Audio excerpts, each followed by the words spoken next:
네, 안녕하세요. 네, 안녕하세요. 네, 원장님 이번에 새로운 책이 나왔는데 네. 정말 진심으로 축하드립니다. 아, 감사합니다. 네, 요거 책 소개 한번 좀 부탁드리겠습니다. 네, 장 대표님께서도 많이 도와주셨고요. 네. 제가 노인의학을 한 지가 횟수로 한 14, 15년 정도 되는 것 같습니다. 그중에서 요양병원을 직접 운영한 것이 9년이고요. 방문진료까지 이제 3년째 지금 하고 있거든요. 그래서 2026년에 정부에서 이제 통합돌봄이라는 걸 실시를 합니다. 네.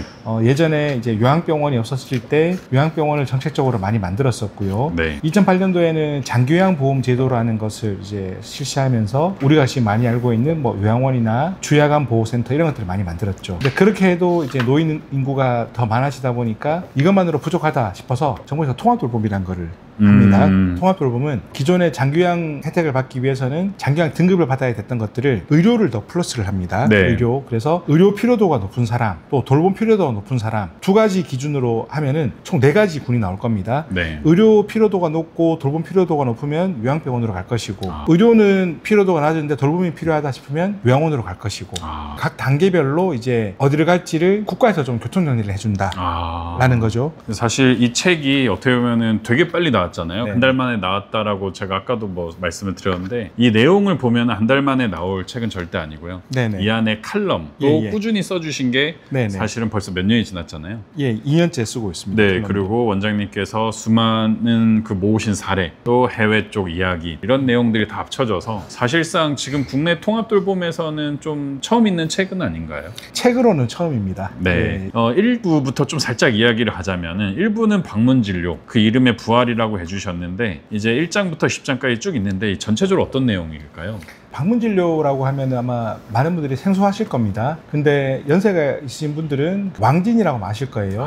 우리나라가 이제 급격한 산업화를 통해서 빠른 시간에 발전했잖아요. 1980년대 이전에는 병원도 많이 부족했고 네. 그때는 의사가 가방을 들고 환자 집에 네, 찾아갔었죠. 맞습니다. 그게 왕진이었거든요. 그러고 나서 의료기구들이 많이 발전했어요. 네. 기구가 발전하면은 그 기구에 따라서 이제 진단을 잘하게 되고 진단을 잘하면 또 거기에 맞는 치료법이 나옵니다. 예를 들어서 엑스레이만 보던 환자를 초음파를 보거나 CT나 MR을 보게 되면은 진단이 더 정확해지겠죠. 네. 그러면 진단 기술이 발전하고 치료 기술이 더 발전하게 됩니다. 네. 근데 이런 과정이 이루어지기 위해서는 집에서 하는 의료가 아니라 의료를 집약적으로 할 수 있는 산업으로 따진다면 뭐 공장처럼 컨베이어 벨트가 있는 컨베이어 벨트라고 볼 수가 있죠. 네. 응급실에 환자가 왔었을 때 검사를 하고 네. 어떤 진단을 하고 나서 이제 수술이 필요하면은 수술이라는 컨베이어 벨트로 가는 맞습니다. 것이고 뭐 입원해서 뭔가 내과적으로 치료하면 그쪽에 컨베이어 벨트를 네. 하는 게 되겠죠. 이런 식으로 이제 의료가 발전하다 보니까 병원이라는 구조가 더 필요하게 된 거였죠. 근데 그렇게 하다 보면 같은 질병이라고 하더라도 사람에 따라서 코스가 다 다르다 보니까 거기에 맞춰서 전문적인 치료가 필요하게 되는 겁니다. 네. 그러면서 병원이 더 세분화가 되죠. 내과가 있고 뭐 예를 들면 호흡기 내과, 뭐 순환기 내과, 뭐 내분비 내과 뭐 이런 식으로 분과가 나눠지고요. 그 나눠진 분과에서도 좀 더 이제 세부적으로도 나가게 되는 거죠.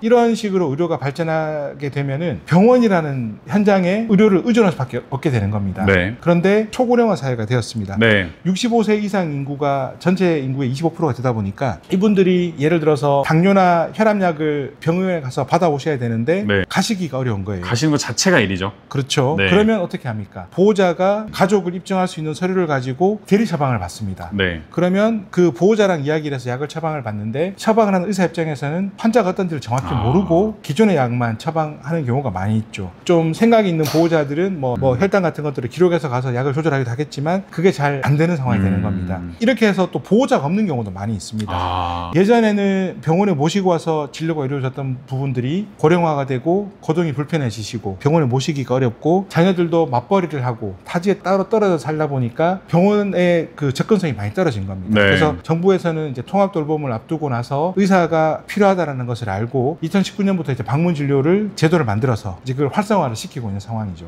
네, 그게 이제 2장의 내용에 많이 들어가는데 맞습니다. 2장에 한 20개 정도의 파트로 쫙 나눠주셨는데 굉장히 세분화해서 카테고리가 나눠져 있어요. 그래서 만약에 처음 방문 진료하는 의사분이 앞으로 맞아야 될 것이 뭐 어떤 상황인지 모른다. 이 책을 보면 거의 다 알 수 있지 않을까요? 네, 뭐 제가 짧다면 짧고 길다면 긴 네. 3년 동안 방문진료 현장에서 느꼈던 내용들을 네. 다 썼기 때문에 아마 뭐 내용을 숙지하신다면은 네. 의사, 간호사 또 현장에 가시는 사회복지사 선생님들에게 아마 도움이 될 거라고 생각합니다.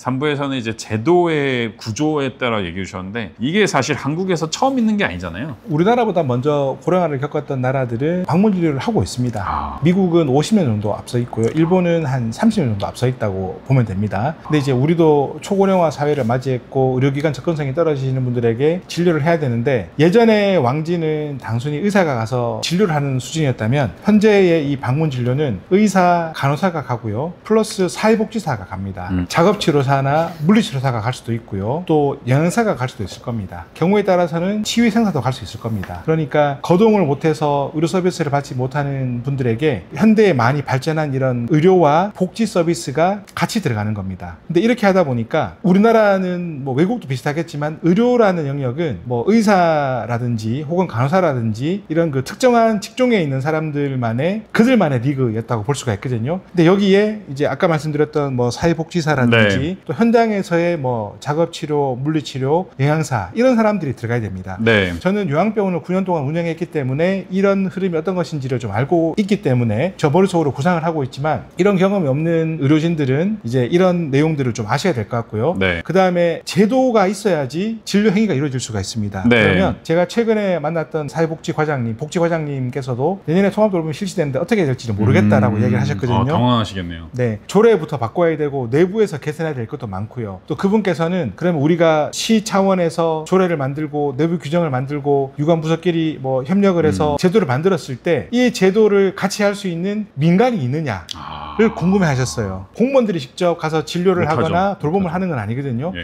그러면은 현장에서 환자를 진료를 보는 저 같은 사람과 방문 요양을 하든지 방문 목욕을 하든 직접적인 케어를 하시는 분들, 아까 말씀드렸던 저희 의료기관 내부에서 뭐 사회복지사나 그 다음에 정부에 관련된 이 지자체가 서로 원활하게 돌아가야 되거든요. 민관 합동이 딱 돼야 그렇죠. 되네요. 예. 근데 아직 가보지 않은 길이기 때문에 이걸 어떻게 해야 될 것이냐. 그 다음 기존에 보건소도 있을 것이고 치매 안심센터도 있을 것이고 또 이런 그 힘드신 분들에게 봉사하는 한테도 있을 것이고 맞습니다. 그럼 이런 그 관계된 기관들이 어떻게 서로가 하는 일을 이해를 하고 시너지를 낼 것인가 이 부분에 대한 고민을 담았습니다. 네, 4부에서는 이런 고민을 뛰어넘어서 이제 집에서 진료를 하셨을 때 제가 이번에 가서 느낀 건 약간 죽음을 기다리시는 건가? 라는 생각이 들 정도로 네. 뭘 해줄 수 있는 게 없다라고 판단하시더라고요. 근데 그걸 완전히 개념을 바꿔서 집에서도 치료할 수 있는 구조를 마련해 준 게 통합돌봄이라고 생각하는데 사장에서는 그런 내용이 나오는 것 같습니다. 네, 제가 양주에 있는 어떤 아파트를 갔습니다. 나이 많으신 어떤 할아버지가 계셨는데 저한테 하셨던 이야기가 너는 지금 젊다고 생각하지 너의 젊음도 금방 갈 거야 라는 식으로 말씀을 하시는 거예요. 이분들도 그 당시에 태어나셔서 열심히 사셨을 것이고 나이를 먹어서 병이 생겨서 죽음을 기다리시는 거예요. 그 말씀을 듣고 나서 그날 제가 어떤 생각을 했냐 하면 사람에게 주어진 삶은 누구나 유한합니다. 맞습니다. 언제 끝날지는 모르겠지만 그렇지만 최소한 제가 진료를 가서 이분들에게 할 수 있는 게 무엇일까를 생각을 해봤어요. 첫 번째는 이야기를 잘 듣자 했거든요. 네. 저는 진료를 하면서 저희 내부 직원들한테 회의를 할 때도 강조하지만 저는 상대방이 말을 하면은 끝까지 들으려고 합니다. 네. 처음에 진료 현장을 가면은 그분들 입장에서는 의사가 오는 게 참 신기하기도 할 것이고 약간 부담감도 있을 수 있잖아요. 부담감도 네. 있죠. 사실 그 부담감을 어떻게 느끼냐 하면 방문 진료를 가면은 대부분의 집들이 깨끗하게 정리가 되어 있습니다. 그렇죠. 외관과 다르게 내부는 너무 차이가 네. 났어요. 정리가 안 돼 있는 곳들은 혼자 계신 분들. 어쩔 수 없이. 네, 거동도 못 하시고 하기 때문에 짧은 시간 누군가 와서 뭐 이웃이 봐주거나 하시는 분들이 계시는데 그게 안 되니까 집을 못 치우시는 분들이거든요. 그 다음에 아까 말씀하셨지만은 부담감을 느끼시죠. 그렇지만 처음에 가서 제가 차트를 열고 환자에 대한 기본적인 정보들을 여쭤보면 그제서야 긴장을 푸시고 개인사에 대한 이야기를 쭉 하시는 거예요. 이러이러한 일이 있었고 뭐 이분은 어떠어떠한 병이 있었고 네. 이런 정보들을 짧은 시간에 우리한테 주려고 하시는 거예요. 실제로 저는 이제 이야기를 끝까지 듣는 편이고 그 이야기를 듣고 나서 의료에 관련된 부분 뭐 네. 예를 들면 골절이 의심이 된다. 엑스레이를 저희가 들고 다니진 않습니다. 네. 그렇지만 이학적 검사를 통해서 만져보고 가능성이 있는 내용들을 충분히 설명을 드리고요. 노트북을 열어서 그 이미지를 보여줍니다. 이미지를 보여주고 지금 이러이러한 것이 있고 이러하기 때문에 이렇습니다라고 한 번 설명해서는 모자랍니다. 2번, 3번 정도 설명을 해드리고요. 그 다음에 이제 의료 외적인 것들도 말씀을 드립니다. 합니다. 저희가 이제 가장 많이 하는 것 중에 하나가 약을 잘 못 챙겨 드신다라고 하면은 이제 저희가 매달 방문하는 경우가 있습니다. 그러면 그분들에게는 약 캘린더를 드립니다. 처방한 약을 넣어두고 그러면 언제 드셔라. 오늘 날짜가 있는데 약이 남아있으면 안 드신 거다. 그렇게 확인을 해드린다라든지 또 어떤 보호자는 생계가 좀 어려워서 일을 하고 싶은데 초등학교 1학년인 아이가 있다 보니까 학교를 보내는 시간 그리고 귀가하는 시간이 좀 빠르잖아요. 네. 그 짧은 시간에 할 수 있는 일자리가 별로 없는 거예요. 네. 제가 그렇다고 그걸 저는 찾아줄 수는 없으니까 그쵸. 저희 사회복지사가 이제 그런 유관기관에 9년 동안 일한 경험이 있기 때문에 그 내용을 전달을 해줍니다. 그래서 우리가 이분 어떻게 도와줄 수 있을 것인가 고민을 해보고요. 또 다른 사례 같은 경우에도 어머니가 혼자 아들을 키우는데 본인이 수술을 받아야 됩니다. 그러면 이 수술을 받을 때 아이를 어떻게 할 것이냐. 우리가 같이 고민을 하고 해결책을 찾아주는 거죠. 그러니까 그런 내용들 지금 많이 있습니다. 그래서 가서 어르신들 이야기를 잘 들어드리고 혈압이나 혈당을 관리해드리고 하면은 삶이 바뀝니다. 제가 그분들의 정해진 생애 주기 곡선을 바꾸지는 못하지만 그 짧은 순간만이라도 그분들에게 도움이 되도록 하는 쪽으로 하다 보면은 긍정적인 효과를 나타나는 분들이 많아서 환자와 가족 삶에 대한 내용을 좀 썼습니다. 그래서 이 문제는 지금 국가에서 정책으로 하고 있습니다. 통합돌봄이라는 정책을. 네. 국가에서 정책을 왜 할까요? 앞으로 이 문제가 심각해지기 때문에 미리 대비하시는 거. 이 문제를 풀기 위해서 어떻게 할 것이냐잖아요. 책을 좀 읽어보시면은 네. 예, 도움이 되시라고 생각합니다. 네, 맞습니다. 이렇게 4장까지 마쳤고 마지막 5장은 이제 과거, 현재를 봤으니까 이제 미래에 대한 이야기인데 미래는 좀 어떻게 바뀔까라고 의문을 많이 던져주셨는데 어떻게 바뀐다고 생각하시나요? 내년에 실시하기 때문에 아직 가보지 않은 길입니다. 제가 생각하는 통합돌봄의 미래는 이제 의료와 요양과 돌봄 이 세 가지 축이 원활하게 돌아갈 수 있도록 뭐 지자체라든지 민간 의료기관, 치매 안심센터라든지 이런 기관들이 원활하게 만들어 가야 될 거라 생각을 하고요. 네. 플러스로 필요한 것이 통합돌봄을 하게 되는 이유가 국가적인 문제에서는 이제 재정 문제가 있을 거고요. 또 그만큼 사람이 많이 투입돼야 되는 부분이 있을 겁니다. 근데 사람이 하는 단순 반복적인 일들은 기계가 대신할 수 있을 겁니다. 그런 것들이 왜 나왔겠습니까? 그만큼 비용이 더 들기 때문에 효율성을 높이기 위해서 하는 것들이거든요. 근데 아직은 처음 단계이기 때문에 이런 부분들이 좀 부족한 부분들이 있지만 지금도 이제 많은 시도들이 이루어지고 있습니다. 레이더 센서를 이용해서 움직임이나 심박이나 호흡수, 낙상 등을 조기에 감지할 수가 있고요. 제가 최근에 그 의정부 구도심에 방문진료 요청을 받고 간 적이 있었는데 입구에 들어가는 순간부터 역한 냄새가 났습니다.